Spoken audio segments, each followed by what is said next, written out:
हर महीना वैन के 800 रुपए बचाने के लिए हम लोगों ने साइकिल से स्कूल जाना चालू कर दिया था। ये हो गई। 4 लौंडे थरथराती ठंड में साइकिल से स्कूल जाते हैं, ब्लेजर, टोपा, मफलर बांध बुंदा के। एक तो ये ब्लेजर बहुत अजीब था हमारे स्कूल का। 2 जेब थी हमारे ब्लेजर में और 2 ही अंदर की साइड थी। हमारे स्कूल वालों को लगा कि बाहर जेब का क्या ही यूज हो सकता है, इसलिए उन लोगों ने बाहर जेब ही नहीं दी। क्या करूं मैं इस जेब का? ठंडी लग रही है तो हाथ अंदर वाली जेब में ही डाल के चलना पड़ता था। कोनी से साइकिल चला के आते थे हम लोग स्कूल।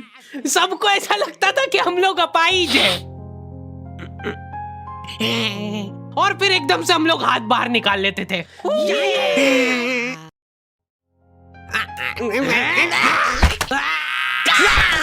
मजाक बना के रख दिया डिसेबिलिटी को। अपाहिज लोगों की रिस्पेक्ट कम हो गई थी हमारी वजह से, लेकिन लड़कियां खुश हो गई थी इस इनोवेशन से। उनको लगा था कि ब्रा का खर्चा नहीं करना पड़ेगा, अपना जो भी सामान है उसको एकदम जेंटली इन जेबों के अंदर प्लेस कर देंगे। लेकिन इसमें एक छोटी सी दिक्कत थी।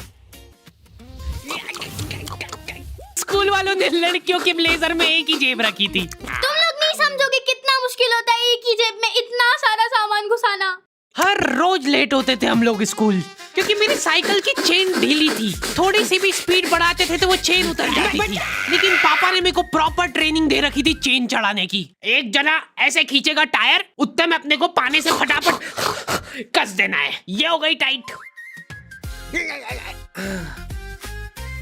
बैग में पाना पेचकस रख के लाना पड़ता था मेरे को स्कूल, कि कभी भी रास्ते में चेन उतर सकती है।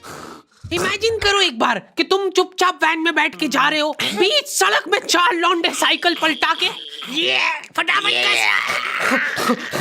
क्लास में बैठे हुए मेरे को डर बना रहता था कि कोई गलती से मेरा बैग चेक नहीं कर ले।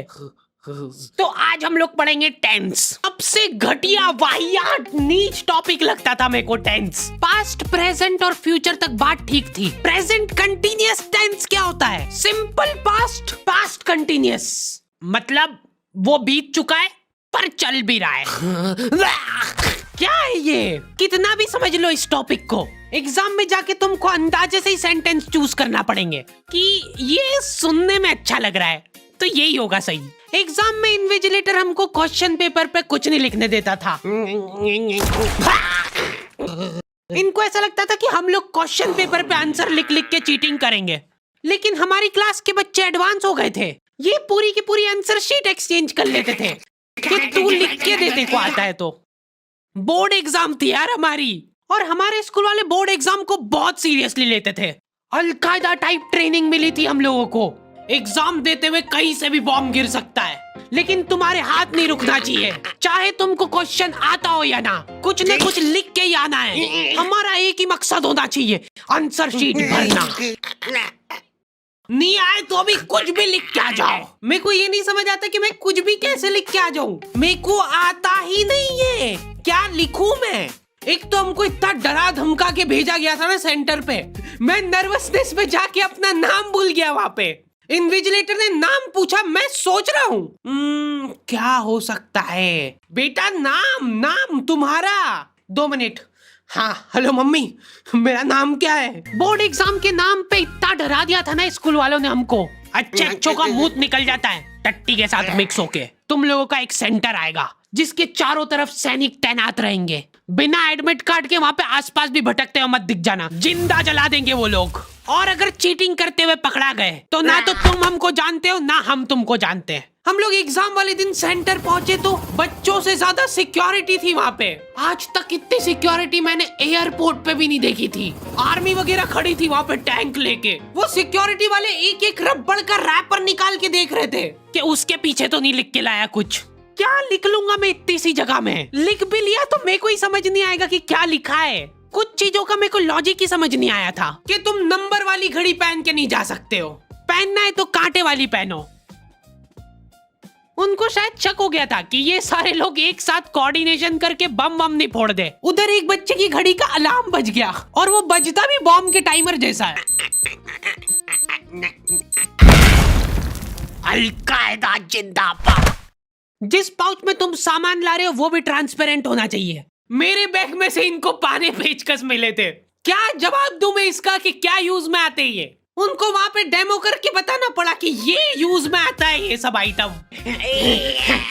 फिर बाकी बच्चों ने भी कंफर्म करा कि हाँ देखा तो है हमने इनको रास्ते में ये हरकत करते हुए। ये सब देख के उन्होंने मेरे पाने पेचकस तो हाथों हाथ नाली में फेंक दिए थे। हमारे एक साथी की जेब में से ड्रग्स बरामद हो गए थे। अरे ड्रग्स नहीं है, ये इनहेलर है। इसको ऐसे सूंघते हैं, नाक बंद होती है तो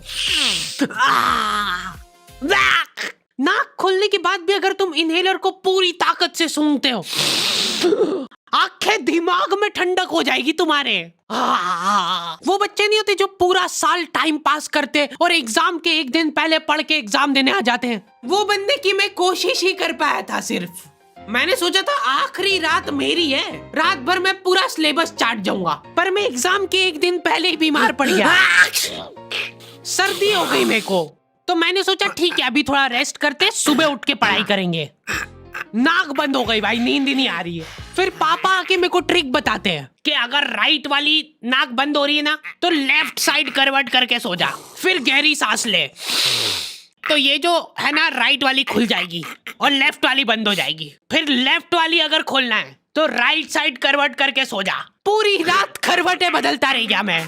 सुबह रास्ते में जाते जाते पढ़ रहा हूँ मैं, क्योंकि बाकी बच्चे भी यही कर रहे थे। बच्चों को लग रहा है कि भाई जितना हम लोग साल भर में नहीं पढ़े उतना हम लोग रास्ते में जाते हुए पढ़ लेंगे। रास्ते में ऐसे कॉपियां लेके घूम रहे जैसे इनसे ज्यादा पढ़ाकू कोई हो ही ना। सुबह हम सब लोग सेंटर लेट पहुंचे क्योंकि साइकिल की चेन उतर गई थी, तो रास्ते में वो कर रहे थे।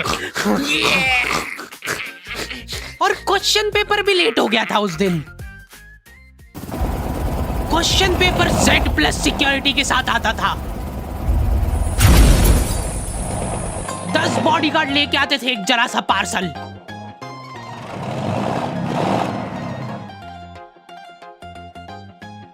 और फिर देने के बाद बोलते थे ये असली पार्सल नहीं है। असली नहीं है तो जोर से भी बोल सकते हो, ये असली पार्सल नहीं है। ये लोग पता नहीं किसी को तो गुमराह करने की कोशिश कर रहे थे। इनको डाउट था कि इतनी सिक्योरिटी के बाद भी कोई पेपर चोरी कर लेगा, तो ये लोग इतनी सिक्योरिटी में नकली पेपर लेके आए। असली पेपर तो एक और बॉडीगार्ड नाले में तैरता हुआ लेके आ रहा है। ये पाने पेचकस किसने डाले नाली में? ये लो। मजाक कर रहे थे हम तो, यही है असली क्वेश्चन पेपर। जाओ बांट दो फटाफट।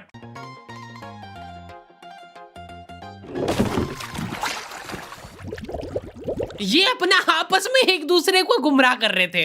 एक बार बस सोच के देखो कि ये सारी हरकतों के बाद भी अगर पेपर लीक हो गया, सोचो एक आदमी टेलीग्राम पे क्वेश्चन पेपर बेचने लग गया था, वो भी एग्जाम के महीने भर पहले से, तब तक क्वेश्चन पेपर बना भी नहीं था। तो अब जो आदमी हमारा क्वेश्चन पेपर सेट करने बैठा, उसने सोचा कि उसका काम इजी हो सकता है, क्यों ना थोड़ा सा स्मार्ट वर्क कर लिया जाए। उसी ने सबसे पहले वो फेक क्वेश्चन पेपर खरीदे और वैसे के वैसे चेप दिए। जिसने पेपर लीक करा था वो खुद सोच में पड़ गया कि ये कैसे हो गया। एग्जाम खत्म होने के बाद इन्विजिलेटर को बहुत मजा आता भाई कॉपियां छीनने में। एक सेकंड भी किसी को ज्यादा नहीं मिलना चाहिए। बस एक बार टाइम ओवर होने के बाद कैसे लिखा तूने? एक बच्चे ने खुद से कॉपी दे दी तो इनको डिसरिस्पेक्टफुल महसूस हो गया था। उसको वापस से कॉपी दे दी कि लिख ले थोड़ी देर और। जैसे लिखने लगा वापस छीन ली।